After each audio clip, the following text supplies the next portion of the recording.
Good morning, everybody. This is David Plazas, Community Conversation Editor for the News Press, and this is June 1st. We're here with Cathleen Morgan, candidate for Lee County School Board, District 3. We want to thank you very much, and editorial board members, would you quickly introduce yourselves again, just for the record? Larry Borton, former Citizen Board member. Dick Calford, current Citizen Board member. Pam Grothaus, current Citizen Board member. I'm Luis Insignaris. I am a citizen member from South Fort Myers. Okay. Nice to meet you all. Well, thank you very much, Ms. Morgan. And tell us, why are you running for this position? I'm running because I think I bring a unique perspective to the school board at a time when it needs a different perspective. I'm not an educator. I was a career woman on Wall Street. My passion for public education comes from serving 2 terms on a school board in New York State, and I look at the current district budget and I see that I believe the districts hit a ceiling budget-wise, and I think that presents an opportunity to change how they approach their financial planning process, and I think I would be able to make a substantial contribution to that given my professional background, my work in strategic planning, financial planning, and that's why I'm doing it. Perfect. You know, as a school board member, you'd be a policymaker there. How do you envision your relationship with the superintendent, whether it's the current one or anyone in the future, for example? In terms of the relationship between a board and a CEO, for example. Okay. Well, it's an interesting situation for me to watch this board in Florida, because I was on the board in New York State, and the sunshine laws in New York State are very different than they are here. And so it's difficult to see how the board manages a relationship with a superintendent. I think they do it well. But I think it's challenging to manage that relationship publicly, as opposed to having an opportunity to work as a group with the superintendent. With respect to, I think the relationship of the board with the superintendent has less to do with policy making than with managing him as a leader, as a manager, as an administrator.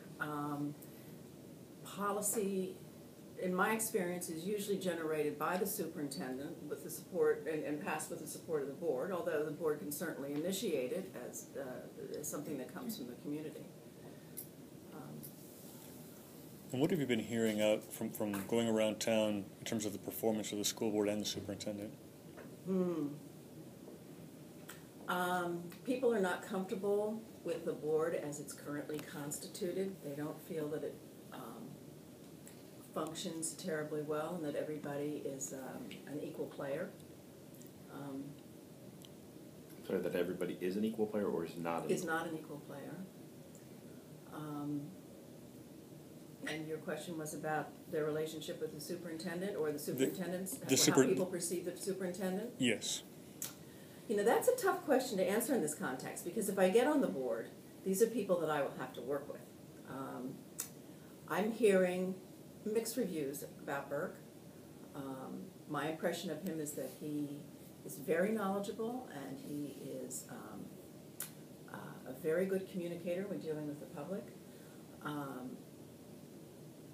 My concern is about leadership and being able to take the district to a different level, which I think is what needs to happen. In that context, we've seen the FCAT scores so far, and they've been quite mediocre, if not embarrassing. What do you think you can do as a school board member to address those issues of academic achievement? Well, I look at it I try to look at it from the community's point of view, and one of the responsibilities of the board is to be a steward of the district's funds, and that means you want to ensure that the money that the community is spending on its kids is spent efficiently and effectively. And I think that the community, when they're looking at the school district and they say, what is our return on our investment, they expect 100% of the kids to graduate, they expect no achievement gap, and they expect the kids who graduate to be working and school ready with life skills and work skills. So in that context, I think that the board has to create a strategic plan that's focused on that outcome.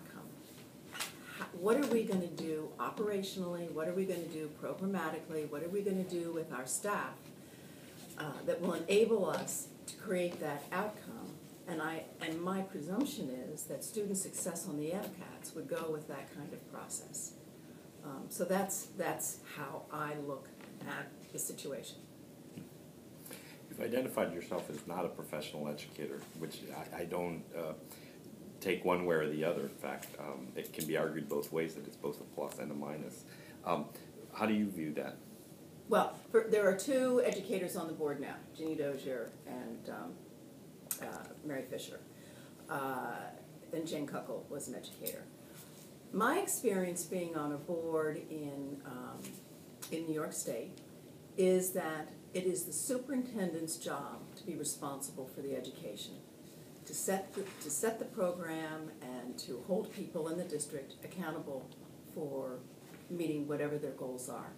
It is the role of the board to make certain that the path that the superintendent lays out is consistent with what the community expects, and to evaluate him or her along that line. I do not think you need to have educators on the board. When I was on the board in New York, there were 7 of us on the board, and not one person had been an educator. We came from all different professions. Compare the Rye School District, that is where you served, correct, to Lee County. How does it compare? It's very different. The Florida school districts are different than the rest of the country. They're huge. Florida's are huge. In my opinion, they verge on being unmanageable. The Rye City School District is a small school district, suburban. I would say middle class, upper middle class, high performing. But you know, I don't think the issues are terribly different. And let me tell you something that we did that showed me that no matter what kind of school you are, what kind of community you're in, what your demographics are, there's always an opportunity to change. We brought in a new superintendent, and we introduced a new test, because all of the students in Rye performed very well in the Iowa tests. So everyone said, oh, great school district, we're doing a great job because everybody's doing well in these tests. We introduced something called the CTP3, which measures the difference between a student's ability and what they're achieving. And what we found out was, in our elementary schools, our students were substantially underachieving given their ability. And that told us that we had to change our curriculum, we had to change our culture, and we had to change what was happening in the classroom. And we used that, and we did, in fact, over a 5-year period, substantially change how in the elementary school and to a certain extent, in the elementary schools and to a certain extent in middle school, how teachers use data to inform teaching and learning. And I think that's what education is about, regardless of what your demographic is. And one of my pitches is, I think Lee County needs to do a much better job assessing kids when they come into school. And I don't care whether it's pre-K, K, first grade, third grade, fifth grade, whatever. You need to assess where these kids are at, and you need to remediate them at that point, or have a remediation plan at that point. And you don't let them go on an academic path until they're ready to move ahead. So there are differences in terms of the kind of community, but in terms of how you approach education, I don't think there's a significant difference. And related to that, historically, 10th graders have been reading, only 30% have been reading at grade level.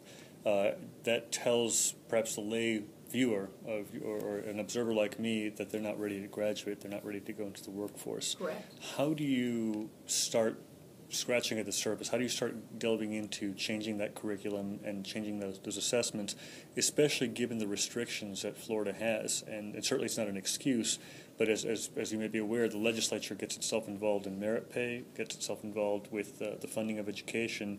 If you could talk a little bit about your ideas regarding addressing those deficiencies, especially when you have kids who can't read at grade level come graduation. I will offer first a subjective response to the issue of kids not being able to read. My personal experience with my children, even in a really good school district, was that once they get to middle school, what they're asked to read has nothing to do with what they experience in the real world and their culture. I raised 2 boys. I grew up in a family of girls. When my boys were in middle school, they were reading literature that held absolutely no interest to them, young adult literature. If you look at what boys are watching on television, what do they watch? They watch History Channel, they watch Discovery Channel, they watch all of the nonfiction stuff on television, and they think that's great. They don't watch the same thing on television that girls watch. But the literature is really pitched to, the classic literature that's been used since the beginning of the 20th century, which was used when children were pursuing an academic career, not staying in school in order to acquire minimum skills in order to support themselves when they graduated. So that's sort of a very subjective response to why I think we have a loss of interest in reading and a loss of motivation in reading. What I would like to see happen is the colleges have instituted remediation programs, and many workplaces have remediation programs for their employees when they leave school. I would love to find out what they're doing for remediation in the workplace and at colleges, and bring that back and insert it into the curriculum in the high school, because that's where it should be happening. We're not doing our job, and we're paying somebody else to do it. We need to figure out how we can do that job ourselves, and I think we can. Take a quick